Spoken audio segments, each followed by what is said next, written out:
Driver cited after Dixie Drive crash. Diamond Valley fire sends pillar of smoke into the sky. And your weekend weather forecast coming up with highs, lows, and everything you need to know for the days ahead. You're watching St. George News at 5. Brought to you by our studio sponsor, We Win Injury Law. Good afternoon, I'm Monica McLaughlin. A two-car collision occurred Thursday afternoon near the intersection of Sunset Boulevard and Dixie Drive when a Kia Soul attempted a left turn and was struck by an oncoming Volkswagen Passat. We'll go to Nick Fiala for more details on the crash. First responders were called to the scene of a crash near the intersection of Sunset Boulevard and Dixie Drive Thursday afternoon, where two cars collided in the southbound lane. St. George Police Officer Joseph Sachaki provided details on the situation. So from what I understand, we had a couple witnesses along with the drivers that explained that the driver in this Kia Soul here was headed northbound on Dixie Drive, had entered into the left turn lane to turn left here into the Arby's and McDonald's parking lot. In making the left turn, another vehicle was headed southbound, Volkswagen Passat, I believe it was headed southbound and collided with the vehicle making the left turn.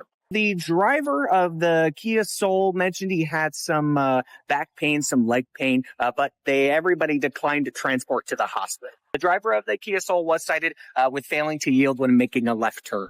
Thanks, Nick. A large shed fire in Diamond Valley sent thick smoke into the sky Thursday morning, visible across St. George, as crews from multiple agencies worked quickly to contain the blaze.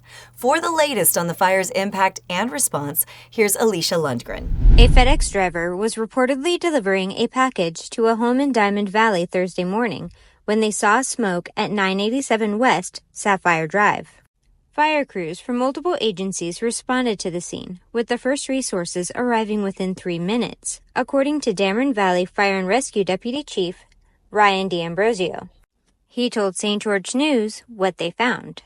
Crews arrived in short fashion and found a shed, a pretty large shed that was 50% involved. Crews immediately started to protect exposures and were able to keep the fire in the shed.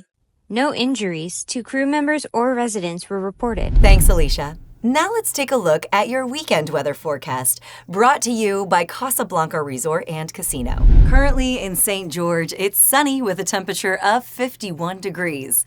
Tonight, expect a low of 28 degrees, and tomorrow, we'll see a high of 51 and a low of 34, with cloudy skies. On Sunday, anticipate a high of 56 and a low of 33. In Mesquite, it's currently mostly sunny at 56 degrees. Tonight's low will be around 33 degrees. Saturday brings a high of 56 and a low of 39, starting cloudy in the morning, then becoming partly sunny in the afternoon.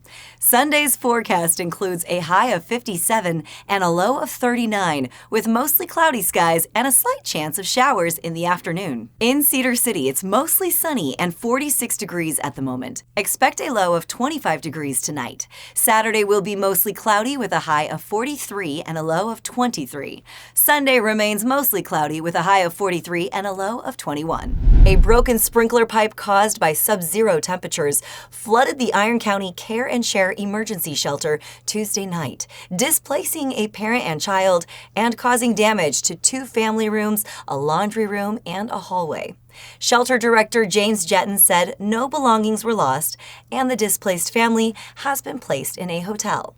Cleanup efforts are ongoing, and the shelter is asking for monetary donations and community-provided meals to help ease the burden on staff as they conduct hourly fire safety checks until repairs are made. Congress has passed the Explore Act, recently signed by outgoing President Joe Biden, to expand outdoor recreation access for underserved communities, including people with disabilities, minorities, and veterans.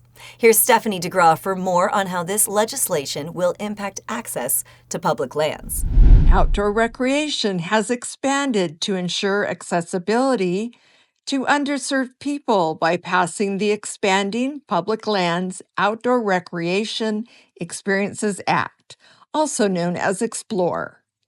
This legislation cleared both chambers of Congress and was recently signed by outgoing President Joe Biden. The Explore Act includes multiple outdoor programs, Thank you for watching St. George News at 5. To learn more about our studio sponsor, We Win Injury Law, go to wewininjurylaw.com. I'm Monica McLaughlin with St. George News, your #1 source for local news. This has been St. George News at 5, brought to you by We Win Injury Law.